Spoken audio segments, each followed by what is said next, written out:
Ayun mga kaibigan, ito na naman mga kaibigan, ginagrandir ko tong quarter panel na Montero mga kaibigan para mampisa na ng pintura mga kaibigan.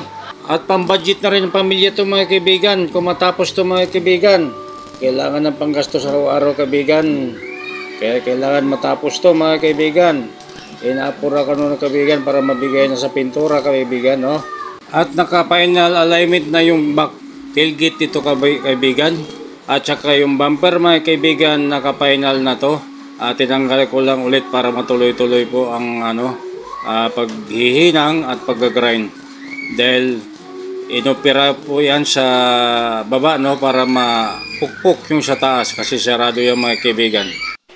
At hanggang ngayon mga kaibigan, yung P-shield nagagamit ko pa rin hanggang sa ngayon.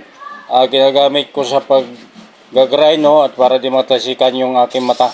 Ayun, maraming salamat kaibigan sa inyong panonood at walang sawang pagsuporta sa aking video. God bless all mga kaibigan.